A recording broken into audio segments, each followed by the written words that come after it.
أعوذ بالله من الشيطان الرجيم بسم الله الرحمن الرحيم نحمده ونصلي على رسوله الكريم اللهم صل على سيدنا Muhammad.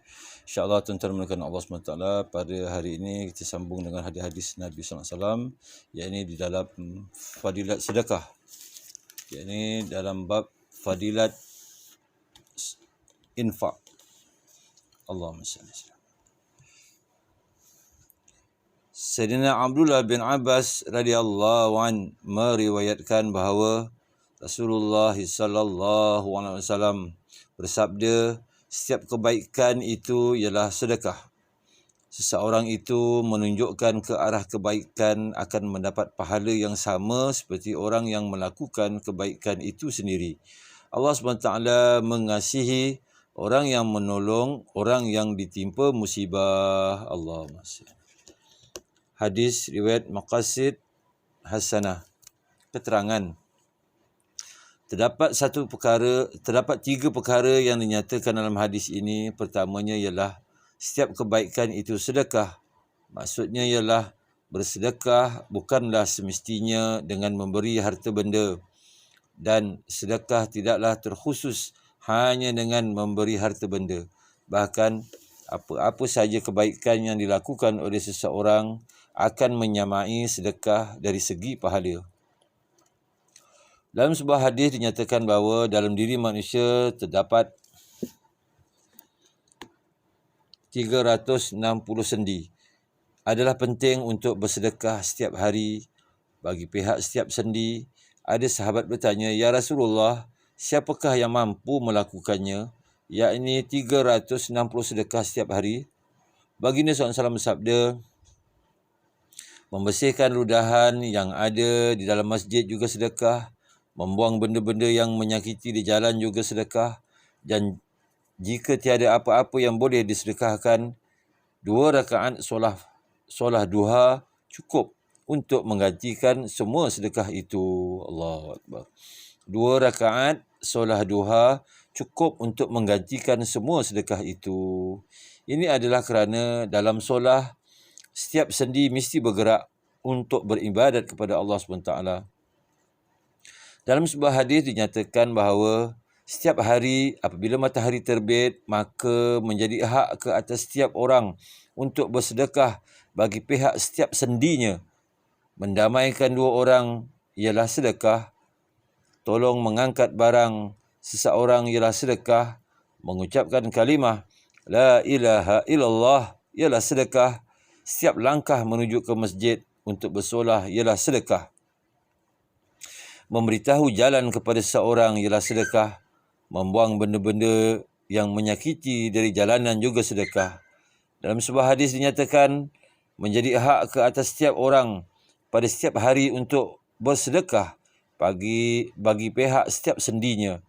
Setiap solah ialah sedekah, puasa ialah sedekah, haji ialah sedekah. Mengucapkan subhanallah ialah sedekah, mengucapkan alhamdulillah ialah sedekah, mengucapkan Allahu Akbar ialah sedekah. Dalam sebuah hadis lagi, memberi salam kepada seseorang yang dijumpai di jalanan ialah sedekah. Menyuruh melakukan kebaikan ialah sedekah, dan mencegah daripada kemungkaran ialah sedekah. Ada lagi beberapa hadis umpama ini yang daripadanya dapat diketahui bahawa setiap kebaikan, setiap kebajikan dan setiap ihsan ialah sedekah, dengan syarat semua itu dilakukan kerana Allah Subhanahu wa ta'ala. Amin. Perkara kedua yang telah dinyatakan dalam hadis di atas ialah sesiapa saja yang memberi dorongan untuk melakukan apa-apa kebaikan akan mendapat ganjaran yang sama dengan orang yang melakukan kebaikan itu sendiri. Allah. Hadis ini ialah hadis yang masyhur. Ramai sahabat radhiyallahu an telah meriwayatkan sabdaan Nabi SAW. Sesiapa yang menunjukkan ke arah apa-apa kebaikan adalah seperti orang yang melakukan amalan itu.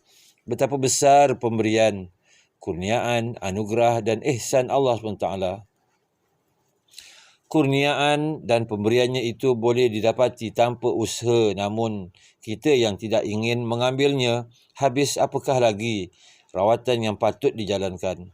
Allahu Akbar.